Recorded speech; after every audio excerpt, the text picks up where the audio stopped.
pasado, precisamente por la gestión del arquitecto Carlos Valladares, se inició un doctorado ahí en la facultad. Sí. Pues estamos ahí varios arquitectos, ¿verdad? Que iniciamos con esto, somos 17 personas, y pues yo seleccioné un tema, ¿verdad? Que pues me llamaba mucho la atención, ¿verdad? Y es el tema de integración plástica en edificios modernos, ¿verdad? Pero lo estoy delimitando dentro de edificios modernos del sector privado, porque en el sector público pues sí ha surgido pues bastante producción ¿Está grabando eso? Sí, sí. Vale, perfecto. Hay bastante producción en cuanto a pues, documentos, por ejemplo, todo lo que se ha hecho en el centro cívico y todo eso, sí hay información, ¿verdad? Abundante. Pero me llamaba la atención, ¿verdad? ¿Qué pasaba con los edificios del sector privado, ¿verdad? En época, pues, pues, muy cercanas a todo lo que ocurrió con lo del centro cívico, ¿verdad? Que es a mediados del siglo XX, ¿verdad? En los años 50, 60. Entonces yo he encontrado ahí algunos casos, ¿verdad? De integración plástica en unos edificios de esa época.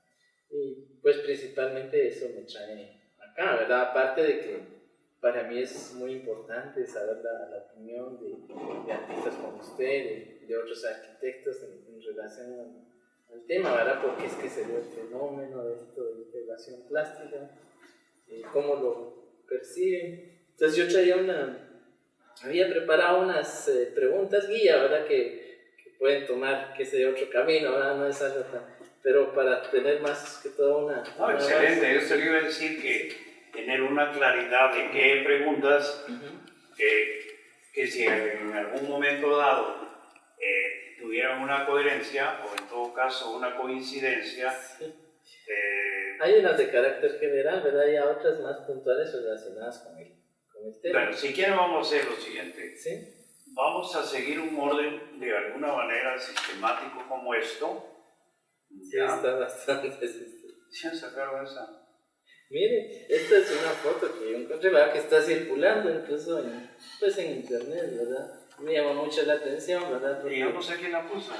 Pues ahí está, circula, esto está circulando en internet, no. Ah, qué bueno. Pues ahí me llamó mucho la atención porque precisamente están ustedes ahí del grupo Verte, ¿verdad? Con el maestro Carlos Mérida, ¿verdad? Y que, pues, de acuerdo a lo que he logrado investigar, pues él fue uno de los importantes artistas que participó en este movimiento, ¿verdad? La integración. Habían dicho, nosotros lo formamos, no participamos. El maestro Carlos Mérida, me refiero a lo de la integración plástica desde que estuvo en México, después vino acá y ya. Sí, eso vamos a ir ordenando, sí. De acuerdo a ello. Vamos en el orden, me parece bien, y lo que repitamos lo veamos y pasamos para el otro punto. Claro que sí. Porque si no nos perdemos en una plática desordenada. Sí. Me parece que siendo puntual en la pregunta vamos a tratar de resumirlo porque hay muchas preguntas. Sí, perdón. Bueno. Sí, es que hay muchas inquietudes, ¿verdad? Pero sí, bueno, y no sé, ahí también cuando a la medida de las posibilidades hay que anotar que lo que yo diga son mis puntos de vista, que pueden ser referenciales y que además de eso puedan ser, por supuesto, ratificadas y, como quien dice, coincidentemente coherentes con lo que puedan ser criterios universales, no solamente puedan ser caprichosos, porque pueden ser en un momento dado criterios caprichosos, exitosos o no, pero que puede ser que no coincida con una verdad técnica, científica, artística o incluso nacional. Sobre esa base, entremos a la primera pregunta. Claro. Sí, pues así en términos generales, me enteré pues de sus estudios en España, Francia, Italia. Pues una de las inquietudes era ¿cuál considera usted que fue la influencia principal en estos países, la que usted recibió de qué maestros? Bueno, creo que primeramente vamos a hablar si estamos hablando de arquitectura o estamos hablando de pintura, para podernos ubicar. Los criterios que coincidentemente podamos dar son los criterios integrados como artista y como arquitecto, como humanista, porque yo antes que arquitectura saqué prácticamente sin grado, pero saqué mis cursos de filosofía y letras, que me interesaban bastante en ese momento.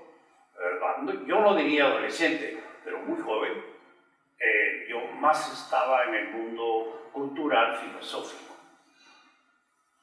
La música, el arte, el teatro, la declamación. Había sido ganador del Premio Nacional de Oratoria, de declamación.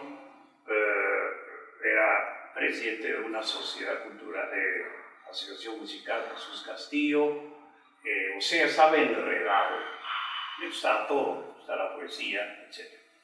La ubicación al final es la suma de experiencias, la suma, entre comillas, de éxitos y fundamentalmente la vocación que uno va encontrando en el camino de acuerdo a cómo se sienta mejor y que permite al final tener conclusiones de lo que hace, de lo que debería hacerse en las líneas múltiples, que coincidentemente lo felicito porque yo tengo algunos temas, algunos pequeños, dijéramos, reflexiones sobre el concepto real de la integración plástica.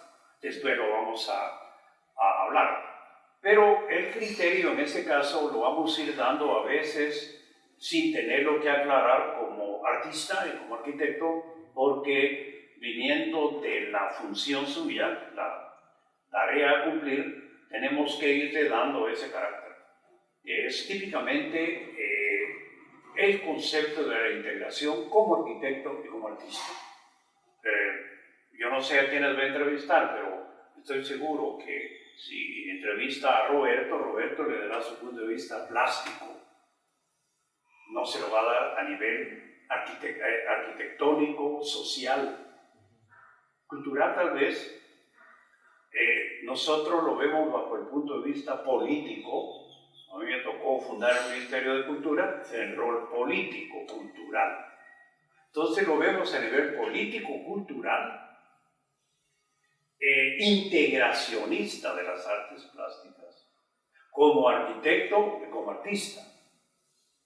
Pero es muy bueno que en un momento dado, si estuviera vivo Marco Augusto, el punto de él lo hubiera dado como artista de la plástica, de la pintura, y hubiera querido meter de alguna manera la literatura que no cabría en lo que estamos hablando de las artes plásticas, porque él en un momento dado más le entusiasmaba estar escribiendo que estar pintando al final, no al principio. Valga esto para que se vaya entendiendo que sin hablar de los puntos de vista según las ramas, va mezclado con estas condiciones ya enumeradas. Desde luego. Sí, no, desde luego, sí, a mí me aclara mucho más así como usted lo está expresando y con esa... Entonces ya puedo responder un poquitín, porque es increíble, pero desde la escuela secundaria, porque yo tuve el honor de haber salido de la Alameda de Chimaltenango, que fue un proyecto coeducativo, que era un sueño del doctor Arévalo, y que menos mal que lo siguió el presidente Arbenz, y que fue la escogencia de maestros significativos y alumnos escogidos, 2 o 3 de cada departamento. Yo ya tenía mi inscripción en la Antigua porque mi familia es Antigua, Zumpango, mi mamá vivía en Zumpango y gané la selección de poder entrar a ese experimento coeducativo donde convivíamos chicas de Guatemala con excelsos catedráticos. Esto me permitió que mi profesor de arte era un maravilloso profesor al cual yo le doy la más grande importancia, más que a cualquier catedrático que tuve, tanto en Europa como en Guatemala, a nivel de las artes plásticas. Mi formación entonces fue don Osvaldo Toledo, que en paz descanse, de Jalapa. Yo no sé dónde lo sacaron. Por supuesto, era un excelente pintor, era cantante, tocaba la guitarra maravilloso, y era político social. Entonces había conmigo al menos mi admiración y una coincidencia que él me comenzó a tomar en serio. Cuando ellos se venían aquí a Guatemala, él me dejaba en su dormitorio del gran maestro. Yo dormía en la cama de él y me encantaba porque estaba lleno de libros y me decía: mira, me tienes que dar la evaluación de esto. Y esto era toda la cultura plástica, el expresionismo, el impresionismo, Gauguin, Monet, todo. Entonces mi mayor formación la tomo con reverendo recuerdo, admiración y respeto del maestro Osvaldo Toledo, que con métodos tan superiores, en la didáctica, tan superiores en la formación que yo recibí, de todo lo que él me orientaba ya en una forma especial, tanto que llegó a que yo logré ganar el Premio Nacional de Pintura del país como estudiante. Y yo me recuerdo exactamente que, claro, él fue un honor tan grande como los tenis de fútbol que ganan un campeonato, ¿verdad? Me puso a la corbata de él, que era una corbata azul y blanco que tenía, para recibirlo aquí en Guatemala, y él muy feliz. A mí me alegró mucho, pero hasta ahora entiendo la felicidad de él, de que había sido ya un producto. Y que, sin embargo, yo recibía en la escuela, que era una escuela maravillosamente grande, hermosamente grande. Por supuesto, no pertenecía directamente, claro que sí, pero no directamente, de atenciones típicamente conceptuales, pedagógicas y todo del Ministerio de Educación. El Ministerio de Educación entonces era, por supuesto, superior, pero este era un proyecto muy especial, muy especial. A nivel latinoamericano, era la primera escuela educativa de América, como un proyecto del doctor Arevalo, que venía de Argentina. Él lo fundó, más bien dicho, el criterio de él. La escuela fue fundada en 1948. O sea, tocó realmente los periodos reales de lo único digno que ha tenido Guatemala a nivel político, el gobierno de Arevalo y el gobierno de Armas. Lo demás, o es decoración o es basura. Además es detracción, y además es dictadura, y además es vergüenza. Esto un criterio político, por eso les decía, se mezcla. Sí, sí. Después lo vamos a ver en qué momento esta mezcla es determinante para el tema que vamos a tratar.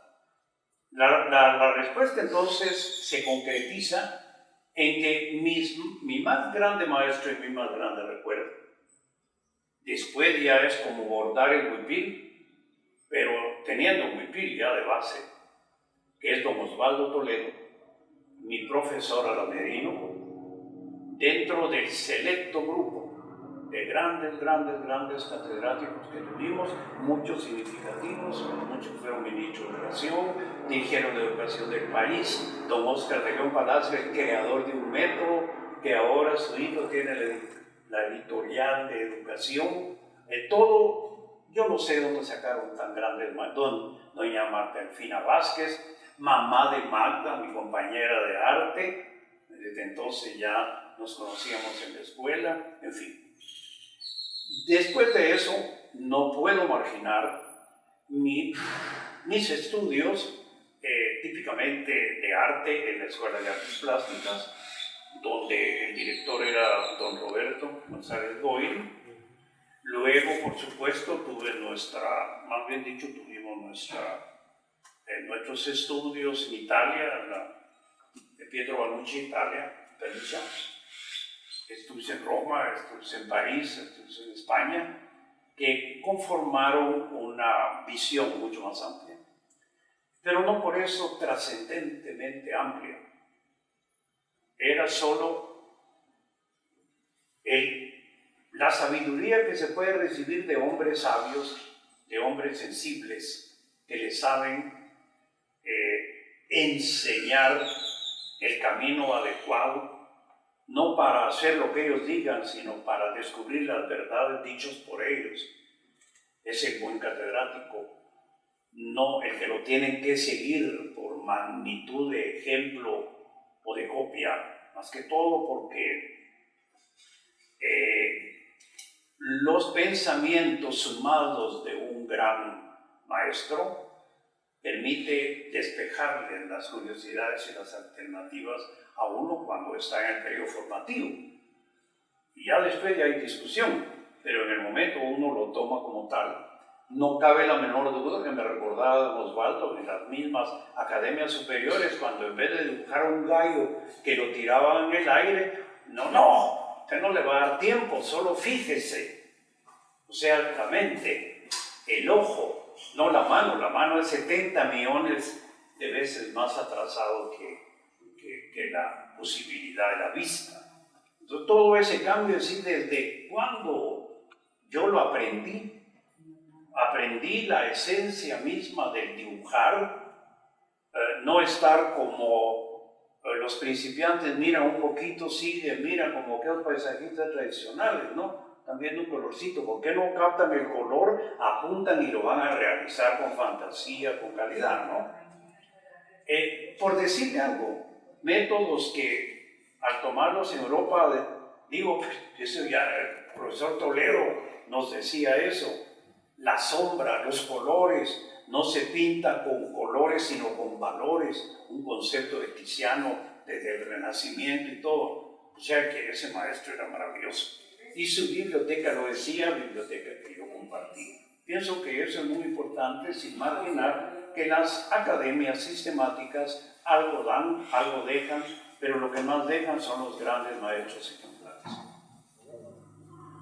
Bueno, la verdad es que yo entré en el 60 a la escuela.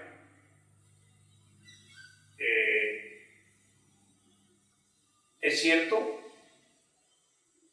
los primeros intentos de la integración se comienzan a dar en 1940, la década del 40, fundamentalmente estamos muy claros, 50 con más fuerza, 60. Cuando estamos hablando de esta primera parte, era una formación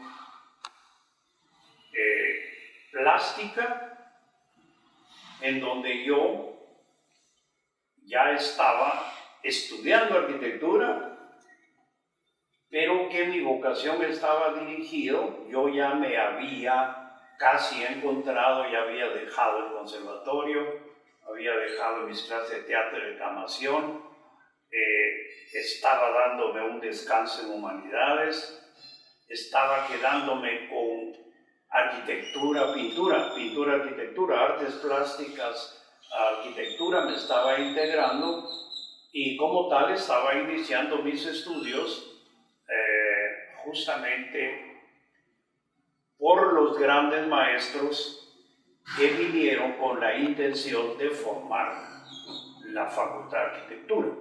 Prueba de eso es que nosotros éramos huéspedes de la Facultad de Ingeniería, en donde nos prestaban las instalaciones, era una barbaridad. A mí me era extraordinariamente importante, porque la escuela exactamente nuestra, la Facultad de Arquitectura estaba en la 11 calle, 9ª avenida, la Escuela de Artes Plásticas, 9ª avenida, 12 calle, la Facultad de Humanidades, 13 calle, 9ª avenida, estaba a 2 cuadras.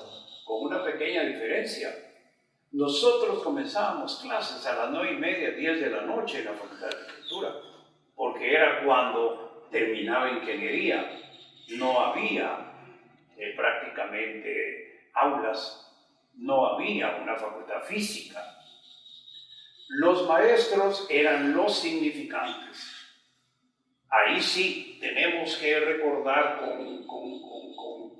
con aplausos inconmensurables el esfuerzo de queridísimos maestros como el arquitecto Montes, el arquitecto Encinena,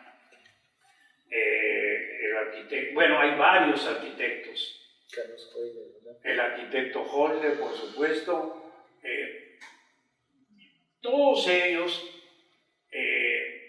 suman, y tendríamos que poner muchos de ellos, pero significamos verdaderamente a los más forjadores de esta ilusión, que fue el arquitecto Encinena, el arquitecto Montes, el arquitecto Holder. Después llegaron muchos, por supuesto el arquitecto Molina, Holzo y varios. A nivel de arte, la doctora Josefina Alonso Rodríguez.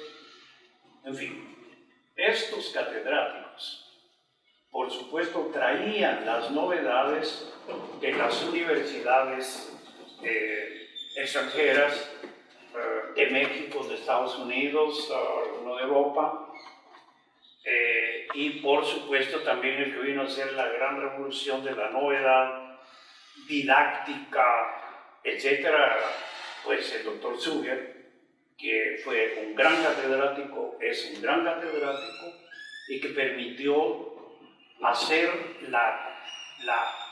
lo más difícil, hacerlo fácil, y convertirlo en el criterio de que, como el chiste aquel, solo que al revés, el alemán, el francés, le dice el alemán, ustedes, dice el francés, ¿por qué están haciendo las cosas tan fáciles cuando se pueden hacer difíciles?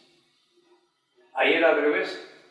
Los ingenieros metiendo todo el concepto del cálculo infinitesimal, de la geometría descriptiva, de toda esta parte paralela formativa de la carrera del arquitecto, de una manera difícil.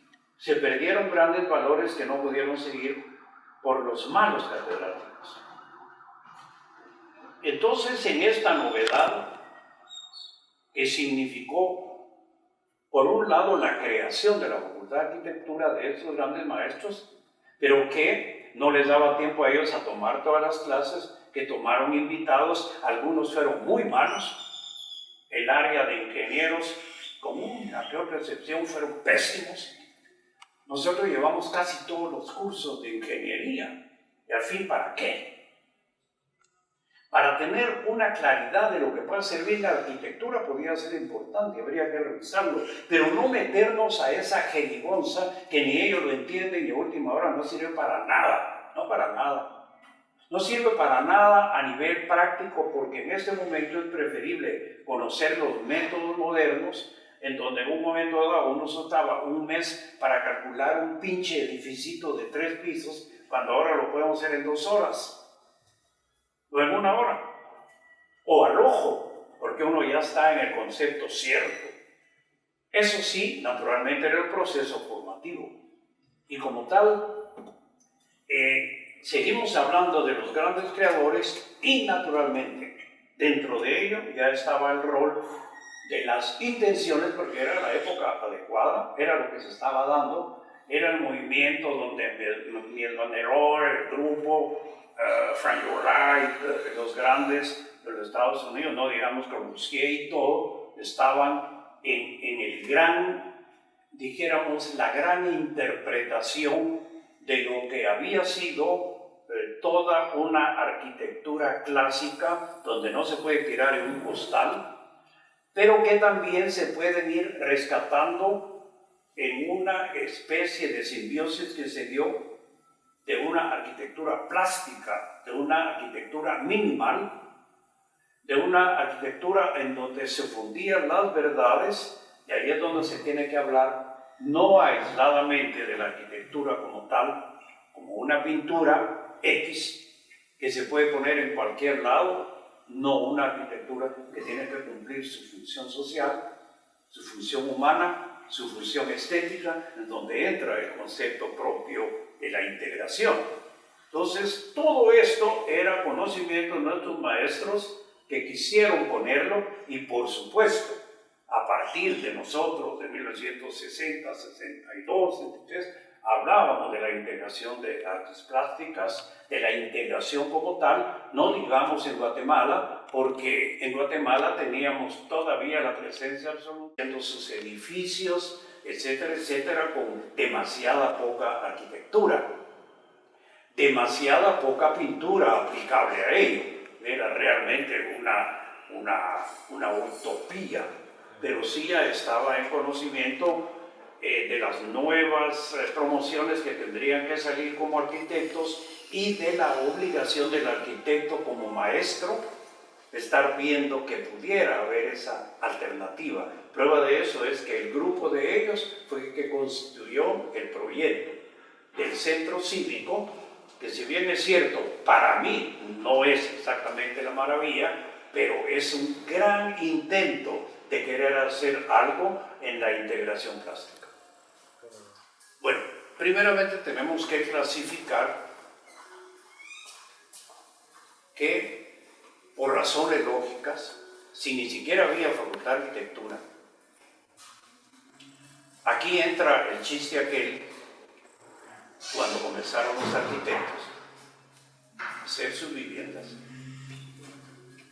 ya con calidad arquitectónica, y la señora le dice al arquitecto Montes, mire ingeniero, yo quiero que aquí me ponga una ventana, arquitecto, señora, de este lado quiero esta columna, y si me pudiera poner aquí, ingeniero, otra columnita, arquitecto, señora, etcétera. Y al final le dice el arquitecto Montes, señora arquitecto, ay tan humilde el ingeniero. Eso era como se entendía el concepto de arquitecto ingeniero, porque había el monopolio absoluto de los ingenieros constructores. Eso no margina que el arquitecto sea mejor o peor, cada quien es lo suyo. El veterinario no es mejor que el médico humano.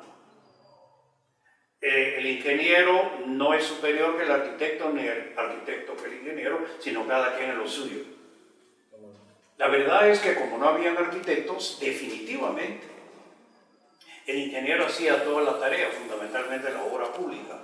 Y la obra pública era ni más ni menos que el gusto del jefe. Y el gusto del jefe era el presidente. Y el presidente mandaba y hacía lo que le daba la gana de acuerdo a los que él llamaba, que tuvieran cultura A, cultura B, cultura C. Pero además de eso, tendrían que estar un poquito informados. Y en esa época, pues claro, se estaba dando los traslapes, se estaba dando el cambio, ni siquiera en Europa bien definido.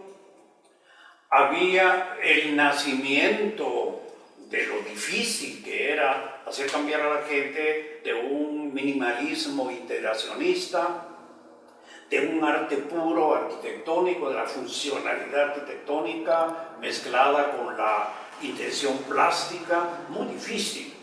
En los países civilizados, no digamos los países cultos, no civilizados, de aquí son los civilizados, ni siquiera ellos podían recibir de inmediato el cambio. Eso significa que nosotros recibíamos los rescoldos de lo que se venía haciendo, una arquitectura de alguna manera funcional, ingenieril, que no se cayera, influenciado por Art Nouveau, lo más rico. En el inicio, pues Guatemala, están los azulejitos, están los colochitos, los colores, las lámparas, las escaleras, en fin. Todo esto podía confundirse con alguna otra intención más o menos moderna, y un ejemplo muy clarísimo es El Palacio Nacional es el deseo del presidente, que toma un semiclásico, y el ingeniero de León es el que construye todo, pero el ingeniero de León hace el edificio que tuvieron que reformarlo porque comenzó a torcerse, donde estaba el Cine Variedades. Y ese era exactamente ingenieril, como quien dice, ojalá hubiera sido como el rol esencial del minimalismo, que es una especie de la inspiración del concepto geométrico de la luz, de la sombra, del volumen con funcionalidad. No, eran las 4 columnas que había que forrarlas de paredes y de vidrios. Esa era la arquitectura de Guatemala. Bastante sólida, por supuesto. Primero porque no había materiales nuevos. Se agrega a ello que estaban acostumbrados a construir así. Tercero, que sí tenían miedo a la presión telúrica y siempre ponían más de la cuenta para que no se cayeran, y justamente era válido.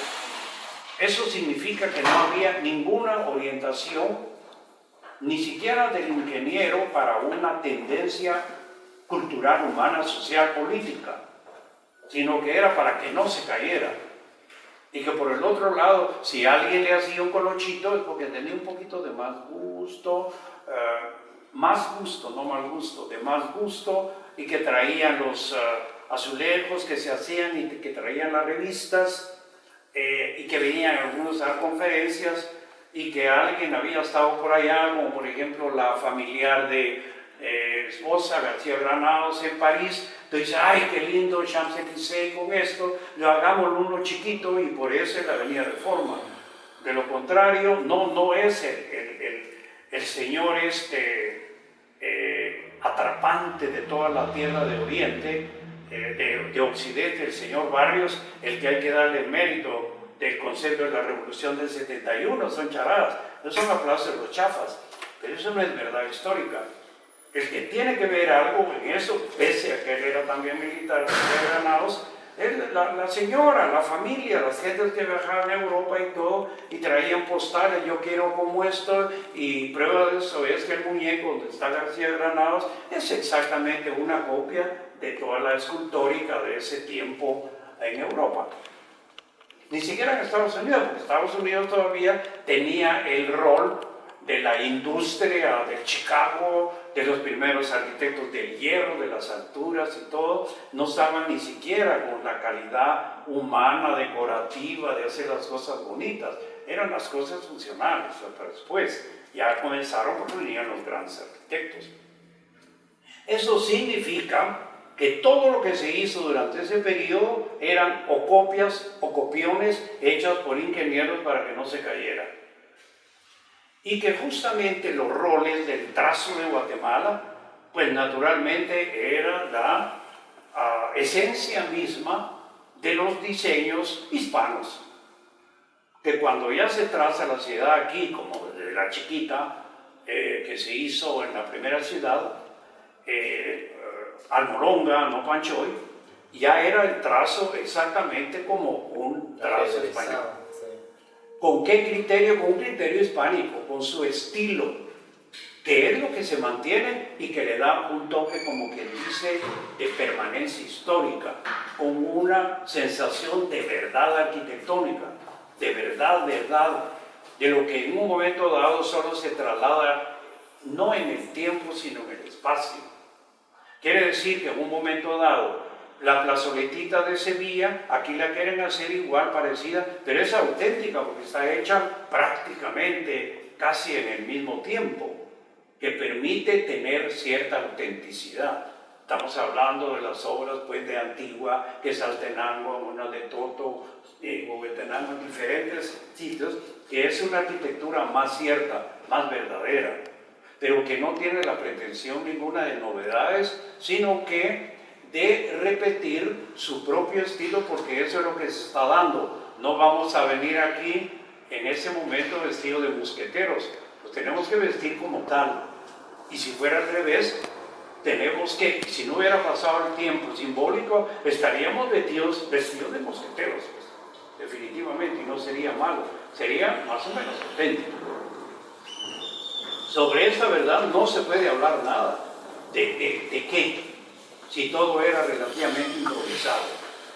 Y además eran los gobiernos militares muy escasos de sensibilidad, muy escasos de proyecciones culturales, a no ser los monigotes en cada pueblo de la efigie del señor Barrio, de esto que el otro, como que no tienen obligación de hacer si están cumpliendo una tarea. Si su tarea es servir y por eso ganan.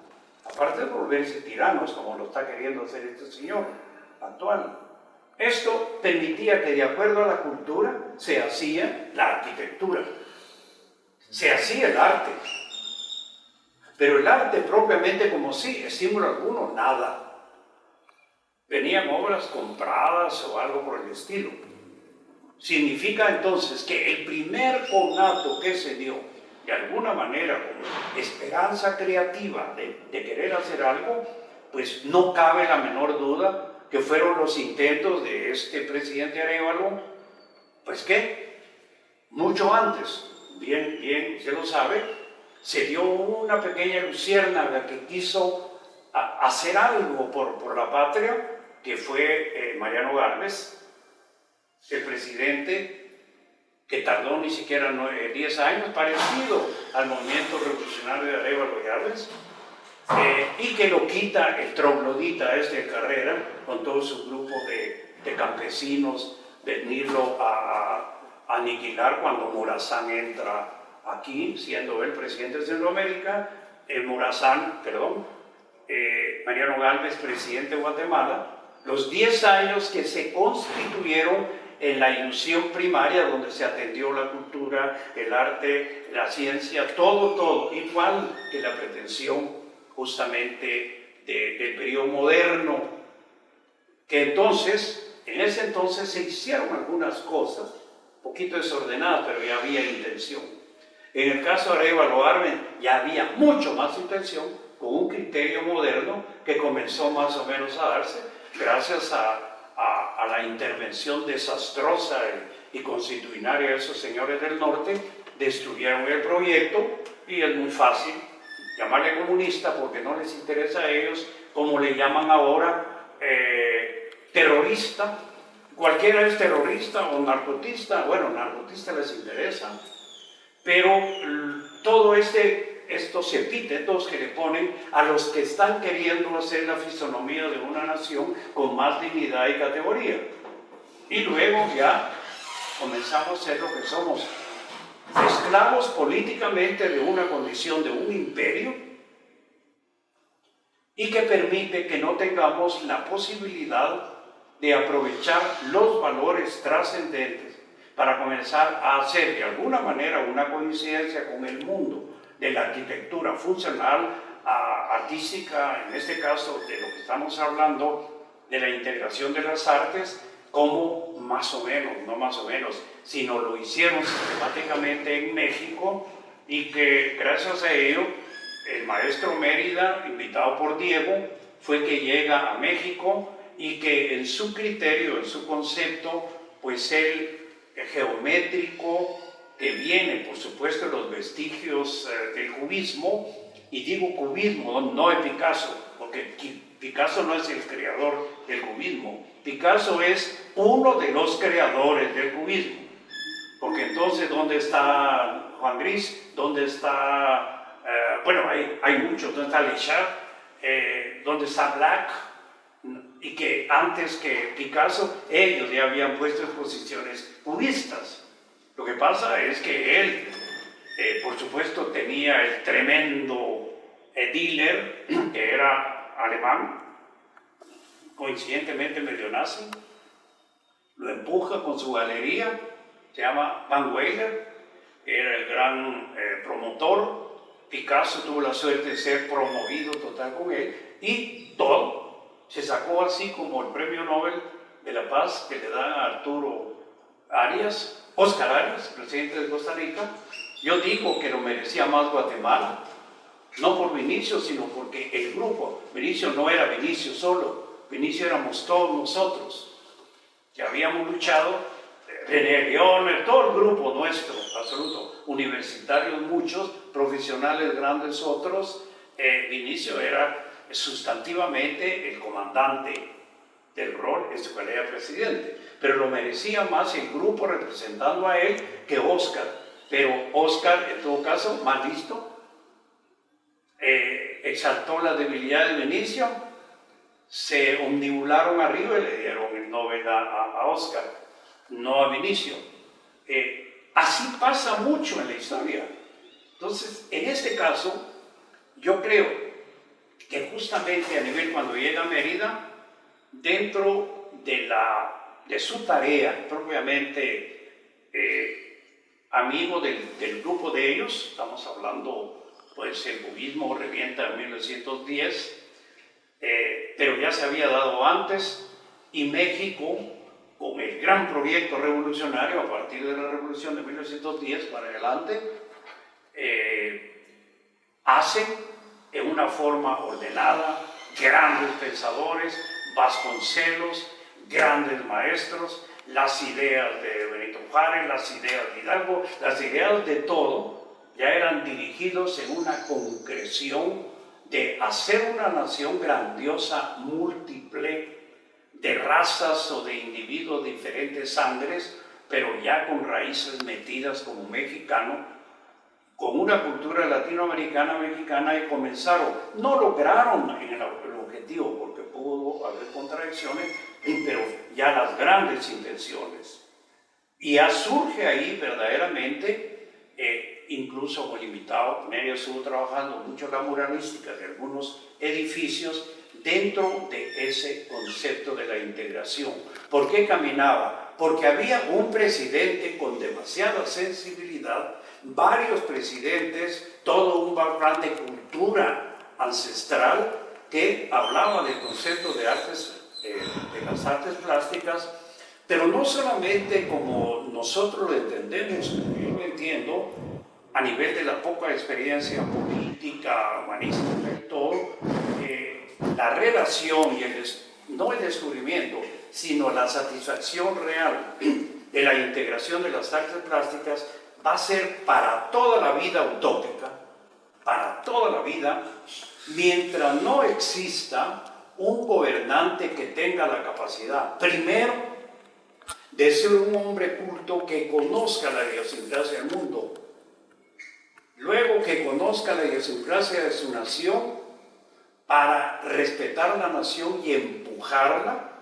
respetando la otra cultura, no como estos pseudo mayas que justamente, bueno, yo amo lo maya, la cultura maya, pero odio a los improvisados que a estas alturas se hacen pasar mayas cuando con mucha honra han traído a través de los años algunos átomos de herenciales maya, ¿de acuerdo? Pero se necesita estar muy ciego para darse cuenta que cuando los españoles vinieron a Guatemala hacían 900 años ya no había mayas, y que justamente la cultura propiamente de Guatemala fue ya toda la invasión de los guerreros, de toltecas, chichimecas, aztecas, hasta vinieron de abajo, hasta incas vinieron, y los mayas no eran guerreros, los mayas eran unos cultos. Sin embargo, no se borró la cultura, se quedó más o menos perdida, pero no con el esplendor maya. Y el honor, la satisfacción, la alegría que esas huestes que se quedaron perdidas constituyen las razas que tenemos. Más bien dicho, los vestigios de la raza maya, vestigios, 900.000 años, que llegan y que forman cachiqueles, tuiles, etcétera, etcétera, y que traen algo, pero que no es exactamente maya, como tal, que es ya mucha mezcla, por eso es poco mezclado con azteca, con tolteca, un poco, etcétera, etcétera, etcétera. Se necesita ser muy tonto, muy ciego, muy ignorante, hacerse pasar como maya en un momento dado en que ya no lo es. Y que por una razón de epítetos politiqueros, maya es todo. Y tira, pese a que la cultura hispánica fue terrible en el descubrimiento y en la proyección exactamente de la formación de nación, trágica, pero eso no tiene nada que ver lo valioso que dio esta mezcla. Los mismos trajes indígenas son los uniformes de los trabajadores, llevadas a su exactitud de trabajo, con sedas, con esto, pero no es que los hayan hecho vestidos para alguna alegría, no era para un trabajo. De la misma manera la artesanía tan trabajada con aquellos recuerdos mayenses, de acuerdo. O sea, hay una equivocación grandiosa en ese sentido. Esto significa que nosotros, ya con esta cultura mezclada, nos encontramos con un acervo grandioso que permite fundar nuestra cultura republicana.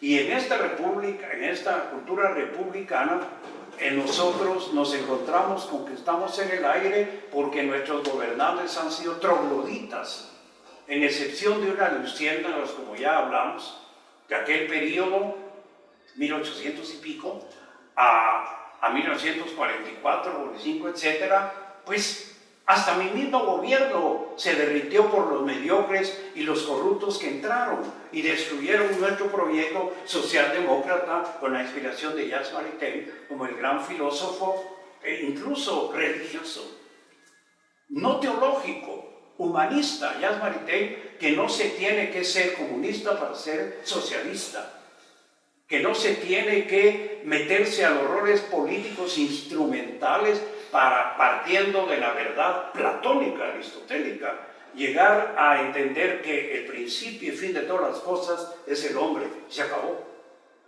Y que gobernar es un mandato que da el pueblo a nivel democrático para que lo conduzcan bien, no para que se rellenen las bolsas de dinero y que sean tan descarados de gastar 90% de renglones grandes en publicidad para demostrar que son buenos cuando la gente está viendo la mediocridad que son. Y no hablo del actual gobierno, hablo de todos los gobiernos mediocres del mundo. Entonces todo esto hace nacionalidad cuando en un momento dado se coordina lo que pasó en México, la llegada de grandes hombres, invitan a uno u otro, México el gran cosmopolita, México, la gran casa que recibe al mundo intelectual, cultural, etc. Y comienza esta integración en la universidad con Gorman a nivel arquitectónico, pero también los murales, Geritz, Siqueiros, bueno, muchos, Orozco, Mérida entra a nivel de lo cubista, como quien dice, inspiración cubista, ellos haciendo loor a su cultura con muchas contradicciones, porque muchos de ellos en un momento dado ya eran como etiquetas panfletarias de sacar un folclore mexicano. Hay discusión, pero lo que sí es que ya había la intención incluso de hacer una obra pública, que la siguen haciendo, una obra pública abierta en las calles. Este pobre troglodita alcalde, ¿qué puede hacer cuando quita una escultura, la pone y todo como que fuera dueño de la ciudad? ¿Con qué derechos, como que alguien, el alcalde de París, se le antojara quitar la Torre de Eiffel porque no le gusta? Este troglodita quita y pone creyendo que eres el dueño de la ciudad, y cuando es el troglodita más troglodita que yo he conocido a nivel de gobernantes de las capitales. Esa estupidez, esta ridiculez, esta barbaridad, ¿cómo va a hablar de integración plástica este pobre troglodita? Que por suerte de la ignorancia de la gente y de las grandes campañas llegan alcaldes y ya son 25 de años de tener el monopolio de esta vergüenza, que camina porque han llegado algunas gentes a hacer promociones. Amigos, nosotros dejamos establecido, yo fui presidente del Consejo para la Protección del Patrimonio de Guatemala, formé el museo de la ciudad, hicimos todas las tareas de jugar en las plazas, ajedrez y todo, y llegó el troglodita y nos quitó todo, absolutamente todo, con el Chinolí, y da la casualidad que todos éramos ad honorem, porque nos llegó a quitar porque éramos como enemigos políticos. Eso es ser troglodita. Y luego poner lo que se le da la gana, quitar y poner, y la ciudad está realmente agonizante. La ciudad superficial son telas de araña, no pueden hacer subterráneas las instalaciones. Ve mi casa y todo como está, ya no se ve, hasta los pajaritos topan en los alambres de las casas. Eso es vergüenza. Estamos tan atrasados como no se tiene idea de un modernismo. ¿Qué va a poder hablar ese troglodita de integración plástica cuando no tiene la idea? Yo creo que en su casa han de haber almanaques o algunas pinturas malas de los rastros de Europa. Me refiero a los rastros de las ventas baratas. Esa es la cultura de ese señor. Y así de los presidentes, y así de los ministros. Un ministro de cultura que lo sacan porque se encaramó más para poner un cartel en las campañas. ¿Qué background tiene el señor? Perdón, ¿qué currículum tiene este señor para comenzar a organizar un proyecto de la cultura? Y creen que la cultura de Guatemala, la cultura maya, ellos son mayas. Comenzando con esa equivocación grosera. Un ministro que no tiene la menor idea de quién es Juan, ni Pedro, ni los cultores, ni nada, y que justamente solo lo que hace es servir de cloaca política porque es necesario las plazas de activistas. Esa integración que nosotros hablamos de México la hicieron con mucha fuerza, llamando arquitectos, llamando artistas, escultores, dándole la fisonomía al Gran México. Cuando hablamos de los pleitos que México, no, aparte son los, entre comillas, los amantes del deporte, que coincidentemente muchos de ellos, en la parte baja, son aficionados absolutos al fútbol. Y su cultura no es más que eso. Pero no, México, fuera de esa línea para arriba, es grandioso México. Hay todavía un programa a nivel de los kioscos donde todavía los libros valen 50 centavos de quetzal. Es solo por el simbolismo de que no lo están regalando. En cualquier kiosco se consiguen libros. No hay país más grande del mundo en venta de libros que México. Que estén viendo el Palacio de Bellas Artes donde nosotros pusimos, justamente es un templo sagrado de arte, donde han invitado a sus artistas, Tamayo, el gran Tamayo, Siqueiros, grandes, pero también eso, hay charlas, hay de todo, etc. Esto ya es una ciudad. Lo nuestro es una aldea cultural donde tiene alguna fisonomía por el movimiento económico, porque hay un problema serio. En la integración de las artes plásticas se tiene que hacer, por eso decía un tópico, a través de un gobernante para la obra pública. A través de entender que la responsabilidad de la fisonomía de la nación arquitectónica está en manos de los gobernantes a nivel de la obra pública, que es la que se mira, que es la que se siente para el pueblo, para el servicio al pueblo, que tengan el placer de llegar a esperar al enfermo en una arquitectura funcional. Qué bonito llegar a una arquitectura funcional integrada, en donde encontrar a uno la integración, pero que se entienda que la integración no es un cuadrito que se ponga, una esculturita que se ponga y una arquitectura que no caiga al agua. Para mí el ejemplo absoluto, irremediablemente absoluto, es la arquitectura gótica. En el momento que la arquitectura gótica, primeramente, la ascensión de altura para alcanzar al Dios religiosa, en la cosa física, en la cosa no católica ni esto, sino en el cristianismo o en el concepto eufórico de Dios. Ahí está el templo. Lo más alto, pero no se podía hacer con una arquitectura románica. No se podía hacer más que como se hizo, a través de arbotantes, arquitraves, ir llegando, donde aporta arquitectónicamente para lo que debería de servir la estructura de la arquitectura. Lo más alto posible para alcanzar a Dios. Ya no podían ser muros, tenían que ser fuerzas. Y ahí suben y pueden llegar al cielo, porque no se caerían jamás. Pero ¿de qué nos sirve que tuviéramos la gran altura si no tuviéramos la sensación de estar con espiritualidad. Hay que taparlo, porque ahí no va a entrar la luz esta, no nos inspira. ¿Y cómo se inspira? Acallando la luz. ¿Y cómo? Con los vitrales. Y entra el color espiritual de los vitrales. Pintura, eso es pintura. Entró como tal. Pero también la imagen de lo que somos como los grandes señores, el símbolo de los íconos, la escultura que está metida. Luego abajo tenemos que es la arquitectura gótica, de donde se puede desprender el ejemplo para los demás, que son para qué va a servir.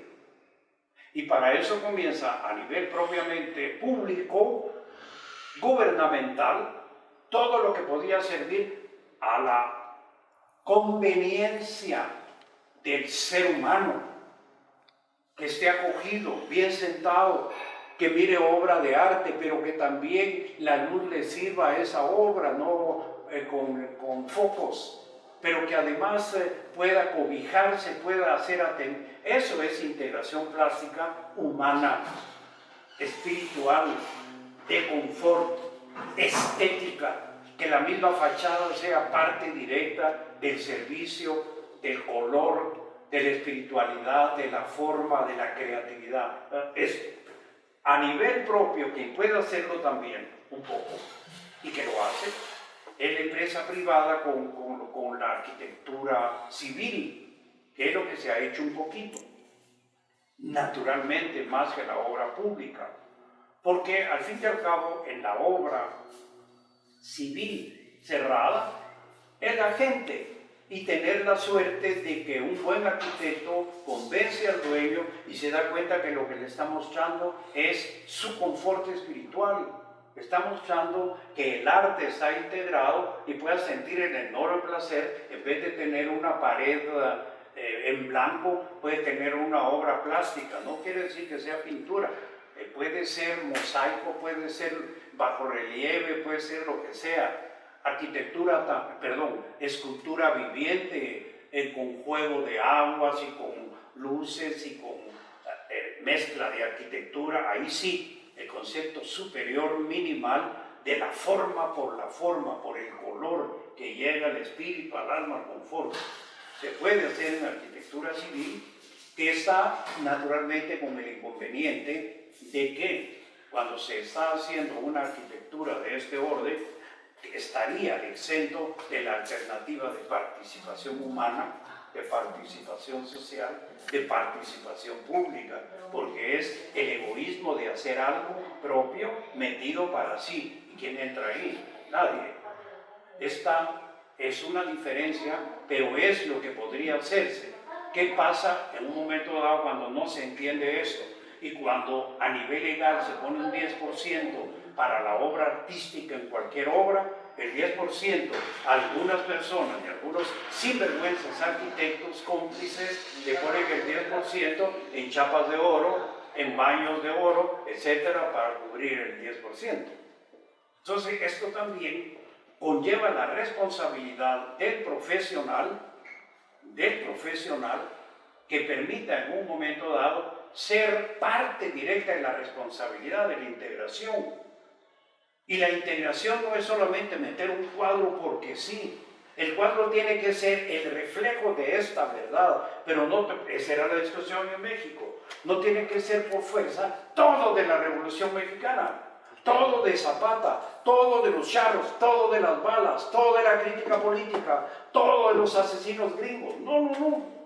Tiene que ser de una verdad para mí, por ejemplo, Tamayo, el más grande de los mexicanos, definitivamente que encuentre el espíritu y la verdad de esa arquitectura para esa gente, porque la gente aparte es que esté culta o no. Un doctor, 7 veces doctor, puede ser más inculto que un campesino que siente de verdad con la naturaleza, el canto de pájaros, los colores y todo, mira un cuadro por intuición estética. Da un mejor veredicto que si lo diera el troglodita alcalde actual. Y ese que no es culto, pues, pero burguesado. Pero yo le pongo a un doctor, grande doctor, con una cultura terrible, doctor, pero no tiene sensibilidad, no tiene intuición estética, le da un resultado negativo de lo que le podía dar el campesino que no sabe de nada, porque no estamos hablando de analfabetismo cultural, sino que es una cuestión normal del ser humano, constituido con sensibilidad, con espiritualidad, sea un campesino, sea un herrero, sea un sastre o sea un presidente, siempre y cuando esté en el cultivo de los valores. Este rol es lo que hace la gran diferencia. Y la gran diferencia es que mientras hayan gobernantes trogloditas, que los tenemos a montón, no podemos caminar. Y la integración es ese reflejo. Por eso yo no hablo de integración, solo de poner un cuadro, una escultura y todo, sino tiene que ver con la parte humana, la parte social, la parte de servicio, la parte de confort espiritual, de un lado y del otro, de una arquitectura privada, pero que en un momento dado, al menos el confort de un grupo está siendo como ejemplo de lo que es la integración plástica para satisfacción espiritual y satisfacción del confort humano. Lástima que se queda ahí, pero si aquí se quedara y la responsabilidad estuviese a nivel público, político, las cosas podían dejar de ser utopía de la integración plástica. Pues sí, con lo que me ha comentado hay muchas cuestiones aquí que responden a las inquietudes, pero volviendo tal vez al tema, digamos, en el sector privado, usted mencionaba en el sector público, pues la importancia del nivel cultural de los gobernantes y todo esto para propiciar, digamos, las condiciones y que se dé la arquitectura con aplicaciones de la plástica. En el sector privado, ¿considera usted que también, pues, bueno, mencionaste el convencimiento del arquitecto hacia su cliente para generar arquitectura e integración plástica, pero también el cliente como tal debe tener ese nivel cultural, debió haber tenido ese nivel cultural para también aceptar, digamos, las ideas del arquitecto de hacer integración plástica. Y tal vez, pues como has permanecido en el tiempo, esa necesidad de tener algo como ornamento, o lo ve usted como el tener aplicaciones de la plástica como algo que le dio estatus a una familia, por decirle, en su vivienda, que ese era el deseo de ellos. ¿Cómo percibe usted esto en el sector privado? Sí, es más difícil, pero no imposible. Muchas instituciones, fundaciones auténticas, grupos que han ayudado, si hablando de la plástica, aquí, si hablamos del apoyo y del empuje que pudieran dar los gobiernos para las artes, es cero. Es cero. Yo no voy a hablar de mí, pero solo pongo un ejemplo. Cuando tuve una tremenda invitación del MAS, Museo de Arte de Sao Paulo, donde está la obra de Gay y grandes maestros, invitaron al señor Rojas al Museo de Arte de Sao Paulo, a condición de que solamente tenían que hacer un catálogo libro y su pasaje para allá. Allá estaba todo. Alojamiento aquí. Naturalmente, yo lo traslado y eso, que habiendo sido ministro, fueron incapaces de aceptarlo. Porque nunca tienen dinero.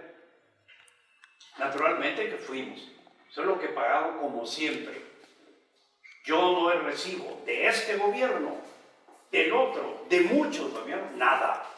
Y así todos mis amigos, en excepción de una que otra beca que se dan, que son becas que los invitan a uno, o exposiciones internacionales, y uno ya caminó un poquito, ellos pagan, uno en charlas que yo doy internacionales, me pagan todo, etcétera, etcétera. Cuando estos trogloditas vienen y dicen, mire, así como a mí me regalaron un carro ahora el día de mi cumpleaños, así como yo regalo un carro al general tal y todo, ¿por qué no manda, como quien dice, $10,000 abiertos en un cheque para las mejores pinturas, las mejores telas, los mejores caballetes del artista ABCD? ¿Cuándo? No lo necesitamos, porque ya estamos en un rol muy diferente. Pero esa parte, Costa Rica, que es un país chiquito, pero que tiene ejemplos más trascendentes a nivel político-cultural. La Sabana, que era el aeropuerto, se convirtió en el espacio de los museos, precisamente porque Guido Sáenz, que fue ministro del presidente Figueres, y Figueres dice, no solamente tractores, también violines. Y se hace la más grande orquesta latinoamericana, con invitados del mundo, muchos guatemaltecos llegaron, México también. México ha captado todos los talentos. García Matos es el que fue a hacer toda la grandiosidad de las marimbas a México, en el área de Jalapa, de todo, porque yo solo tenía la marimba chapaneca de una sola columna. Porque le dieron la oportunidad. Mérida se quedó en México porque le dieron la oportunidad. Aquí esos trogloditas nada, porque el arte para ellos no es nada. El arte para ellos es un reloj de $70,000, algo. Entonces, el verdadero problema que pasó fue, como sucede, que yo tuve que pagar mi gasto total para estar ahí. Cuando un artista o quiere quedar bien de culto, le da la llave de la ciudad, ¿verdad? Tal vez a un troglodita que de casualidad medio se echó una buena canción o algo, ya. Esto sí se tiene que meter en el rol. ¿Cómo vamos a hablar teóricamente de integración de artes plásticas para empujar la verdad de una nación como arquitectos que somos y todo, cuando la base fundamental está en el productor de ese rol, que es el artífice? ¿Y qué hace el artífice? Es el arquitecto, es el artista, es el medio, es la oportunidad. Pero ¿quién lo contempla? ¿Quién lo sabe? ¿Quién lo debe de hacer? El que toma el bastón para decir yo voy a gobernar. ¿Gobernar qué? La caja económica, a ver cuánto roba. Y son imbéciles. 25 años no han hecho una sola línea de vías para desahogar la ciudad, etcétera, etcétera. Entonces, el problema está en que el artista está solo, pero tiene sus valores tan fuertes que él, por aparte, se va, escribe y se vuelve premio Nobel. El pobre Ricardo tuvo que irse a cantar en las calles de México para que le hicieran caso y triunfar. Pero cuando vino así, a las llaves a recibirlo en el aeropuerto. Son cerdos, pues. Cerdos culturales. No, cerdos culturales. Con C chiquita y con comillas. El producto hecho, qué bonito. Y a nivel político, de casualidad, errores tan garrafales como darle premio Nobel a una analfabeta de ese momento.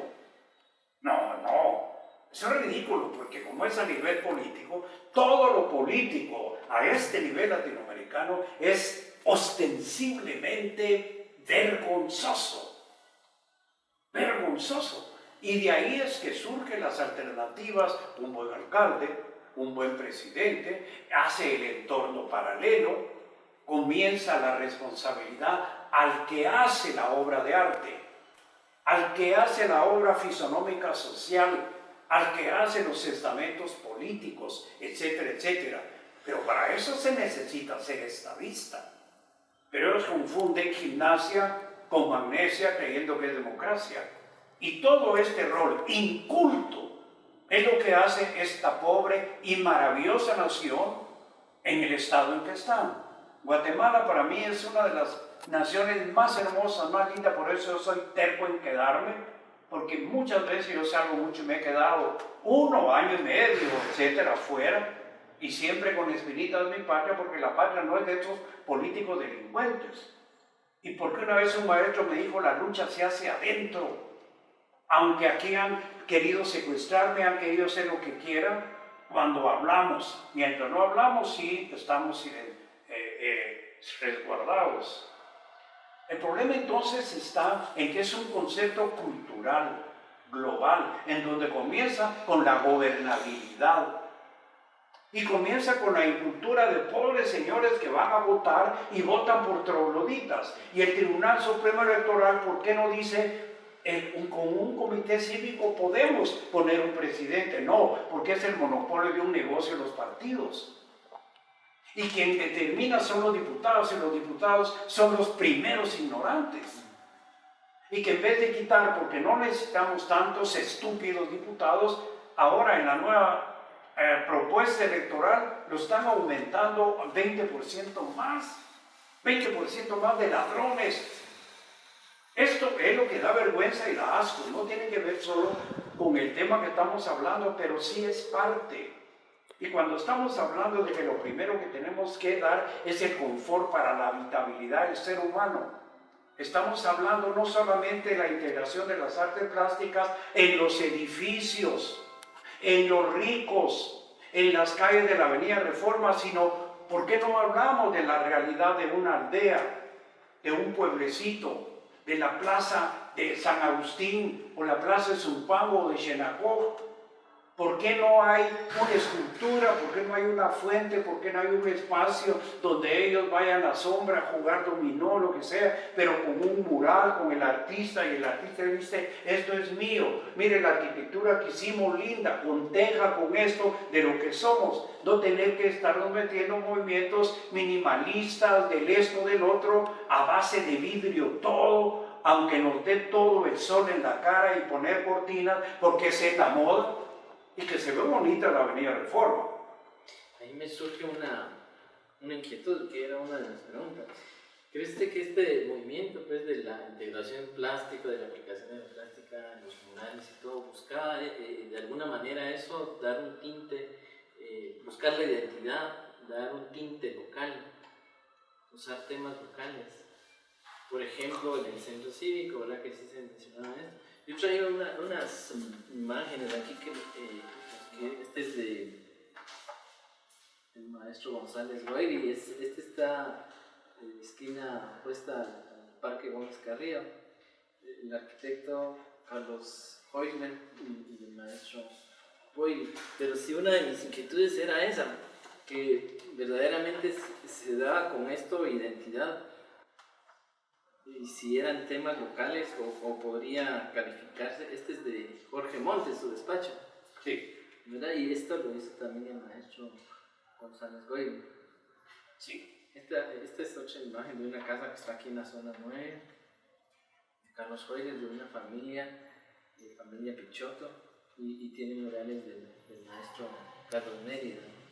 Pero la situación esa, mi inquietud es esa, si verdaderamente se da identidad con estos. Sí. Hay dos cosas. La integración plástica no tiene que venir porque una persona es amiga de Juan de Pedro y que es el mejor artista, entre comillas. La integración plástica es, a más profundidad, la integración humana.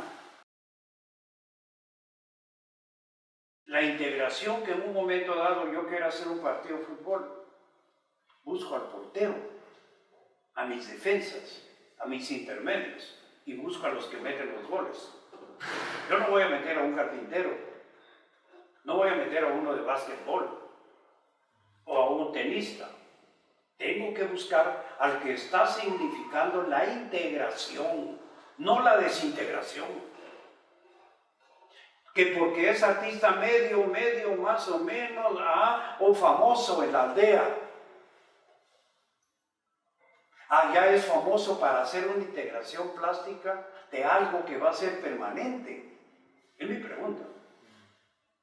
La integración tiene que venir de los contenidos de la arquitectura, de los contenidos de la pintura, que sean coherentes con esa verdad.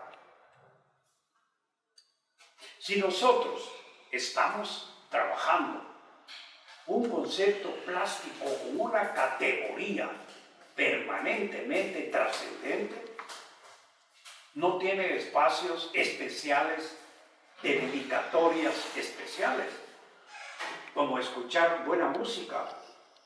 No importa quién lo toque, siempre que lo toque demasiado bien.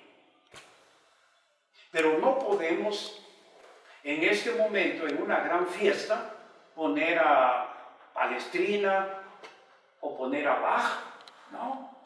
Aunque sea el gran maestro. La integración es que si esta es una fiesta, entonces traigamos una fiesta donde podemos gozar de esta. Podría ser sax, podría ser marimba, podría ser cantado. ¿Qué música? ¿Qué? No vamos a tomar aquello solo porque debe haber música.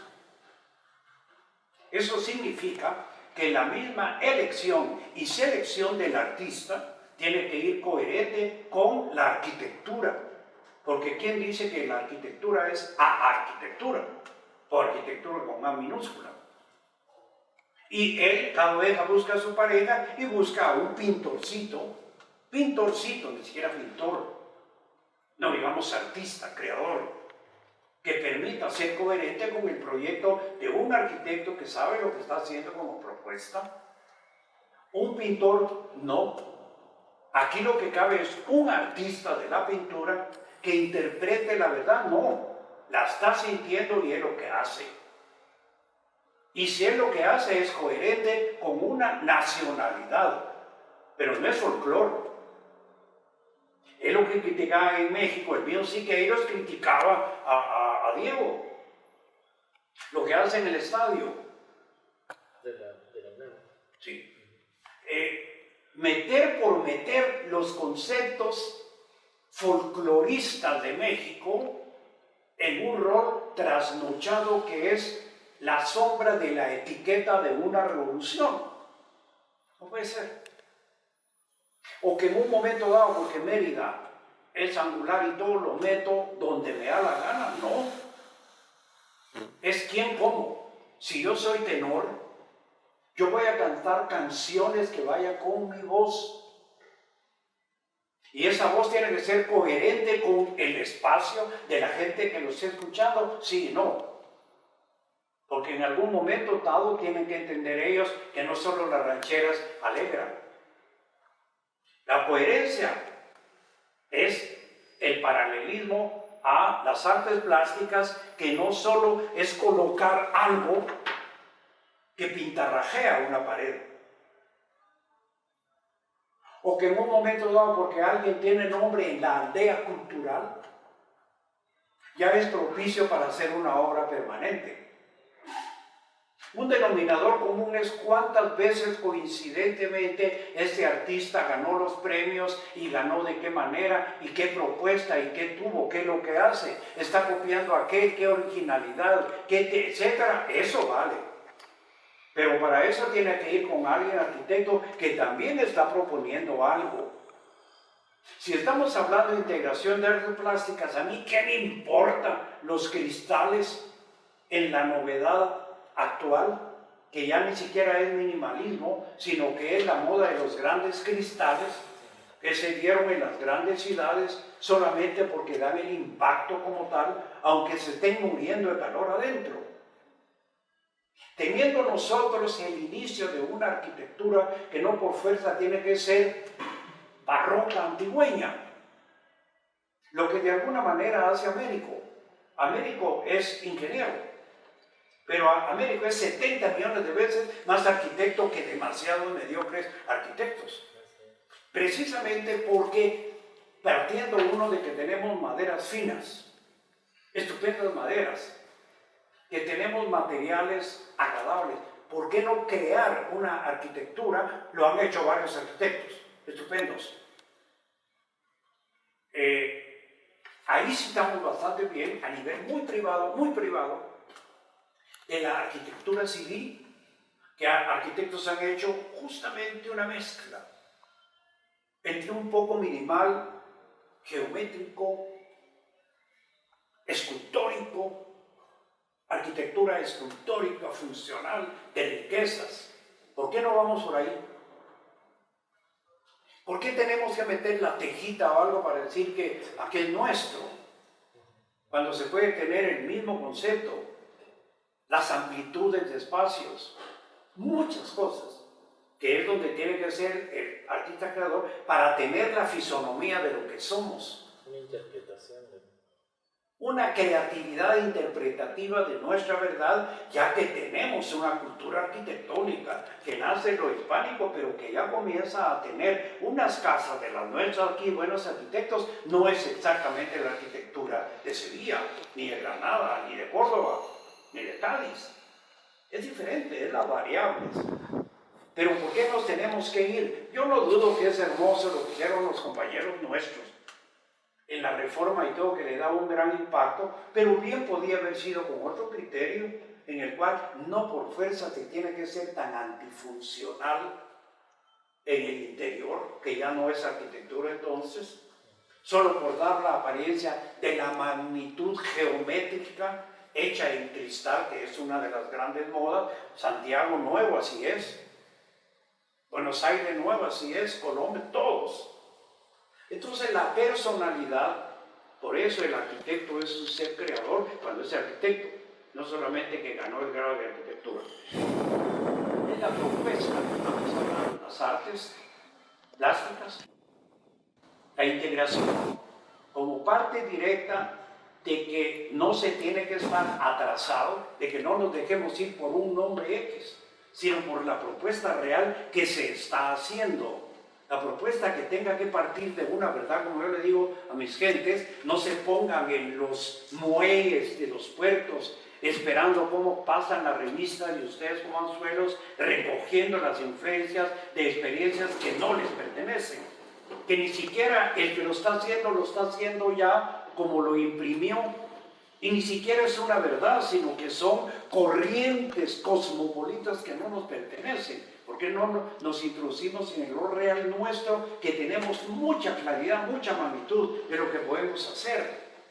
Esto es lo que yo creo, que es la tremenda interpretación que sigue teniendo el tremendo titular de utopía, cuando nos damos cuenta que estamos 70.000 años luz de entender lo que es realmente el proyecto de la integración de las artes plásticas, donde todos estarían verdaderamente confortables, satisfechos y agradecidos, que fueron atendidos.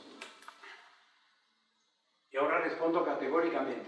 La parte civil entonces, que sí es cierto que es difícil, naturalmente tiene que tener, por supuesto, la seguridad que se está haciendo para sí, pero no puede entrar cualquier pelagatos ahí.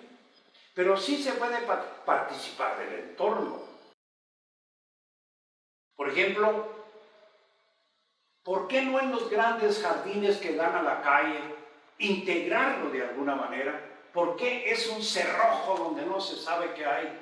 ¿Por qué no hay una muralística enfrente, pero bien escogida, que fuera coherente con la arquitectura y con la escultura del jardín, que está siendo no decorativo, sino dando la semblanza de lo que es el país, la nación, los habitantes, en los jardines donde participa la gente que pasa? Que la cuiden un poco nada más, porque si es de bronce, en la noche se la roban. Bueno, eso es el problema. Pero ¿por qué no en un momento dado obliga a que alguien la cuide, la municipalidad que haga algo?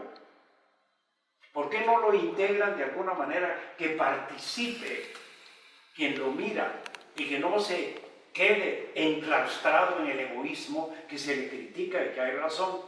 Hasta en Guatemala. Pero que también debe de haber audacia el arquitecto de decir, mire, yo le propongo esta escultura aquí en la entrada, no tiene que ser el cerrojo que es un como búnker, la casa y adentro es una maravilla. O sea, cambiar el criterio del arquitecto para sacar un poquito los ojos a la calle, para el ornato de la ciudad, el ornato escultórico que permitiera conjugar la seguridad, pero también sacarle un poco al ornato, que es lo que hace la fisonomía de las ciudades cultas. Ahí no interviene el gobierno ni nada, ahí es una complicidad de la gran forma arquitectónica de adentro, hacer participar un poco al ciudadano con un poquito de atención de seguridad, y que permitiera el movimiento cultural de los escultores, de los creadores, de los artistas de la pintura, con murales afuera, o con un mural dedicado a la gente ahí, que está puesto, no solamente metido con grandes luces en el comedor. Todo es de responsabilidad del arquitecto en una integración donde no participan las fuerzas oficiales, pero sí la buena voluntad cultural y la orientación del arquitecto. Yo conozco varias casas, por ejemplo, unas casas que ha hecho Tono Prado, con una categoría maravillosa. El Tono fue mi compañero absoluto, la integración de piedras puras de la naturaleza que tenemos, con pinturas adecuadas al espacio, etcétera, etcétera. No solamente la escogencia del artista, sino la escogencia de la obra del artista, que ya debe ser por un lado calificado y por otro lado calificado el tema. No para que pinte de acuerdo a las alfombras, sino que un poquito al revés, que las alfombras sean la consecuencia de esta integración de color, de la escultura, de la arquitectura, de áreas coloreadas, de la pintura misma. Bueno, póngale algún que sea coherente, pero no al revés. No al revés, que porque ya los hacían. Un toque muy especial en vez de permanecer siempre esas paredes que son pues nido de ratas, de gatas y de basura. Todo eso, esa es su integración a la misma ciudad establecida, su integración propia. Por ahí vamos. Pero ante todo, cuando se entra al decorativismo comercial, eso es lo peor. Entonces, en ese momento ya nos preocupamos de un folclorismo trasnochado, ya no nos preocupamos de la propuesta caligráfica de la obra, sino del bonito, del colorcito bonito, como dice, mire, es que es amarillo mi alfombra, etc. Caemos en el comercialismo absoluto. Mis respetos a don Roberto como escultor y como pintor en algunas obras. En sentido general, no. Para este estilo ya está el maestro Mérida, definitivamente. Y luego, si se hace mal, y si el arquitecto no tiene el respeto de saberlo ubicar, estamos peor. Es lo que pasó con Efraín. Efraín, por ejemplo, en un momento dado, como fue director del área de obras públicas, entonces, no director de obras públicas, del área de diseño de obras públicas, le tocó en un momento dado despacharse en la obra pública. Pero mire Efraín, cuando yo tengo la posibilidad de despacharme a mi criterio mis obras, porque son públicas, hago lo que quiero. El riesgo, no estamos hablando de Efraín, es del cargo. El riesgo es qué calidad tengo yo para eso. Efraín fue una personalidad muy entusiasta, pero más que todo, Efraín al inicio era un gran deportista, con habilidades estupendas para dibujar. Entró al rol el arte, estábamos en arquitectura, él entró en los concursos y ganó una vez el tercer premio de un cuadro más o menos pequeño y se llamaba Indigestión de Tamales. Don Roberto, el director, le dijo que le cambiara nombre, al menos, pero fueron los primeros intentos de él, siendo ya él un ingeniero, aquí y allá un director, un todo, ¿verdad? Un talento natural, etc. Naturalmente que él no estudió en la academia, él no estudió artes plásticas, sino se fue formando con su calidad de ingeniero y con su peso un poco de ingeniero. Al tener la posibilidad, y que tuvo también la suerte, de que el creador del centro y del proyecto del Teatro Nacional fue el arquitecto Asturias, que se murió aquí en el Columbio en un accidente. Ahí trabajaron varios arquitectos del grupo de la Facultad de Arquitectura e hicieron el proyecto del centro. A partir de eso comenzaron a trabajar muchos arquitectos e ingenieros. Efraín, coincidentemente, cuando se cortó el financiamiento del centro que había comenzado en Ígoras, el Chafa que cuenta de que es verdad, pero era un viejo loco con cierta sensibilidad cultural. Dijo, y por él comenzó el rol. Vinicio Asturias es el creador del Centro Cultural Miguel Ángel Asturias.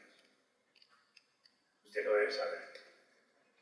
Luego de eso, el grupo que trabajaron varios. Cuando se dio el paréntesis y se comenzó, Efraín era el mandamás de obras públicas, sin ser director. Entonces se instaló en el centro cultural, se instaló permanentemente. Excelente. Y se quedó, incluso en el momento de su muerte, tenía su tremendo estudio ahí, despachado por él. ¿En qué vino el problema? En que Efraín comenzó, como estaba solito, se quedó solito, comenzó a remodelar el teatro. No tengo la menor duda que muchas cosas son acertadas, como los del parque, el teatro al aire libre, esos ambientes. Y no tengo la menor duda de la defecio como arquitectura en relación a la funcionalidad.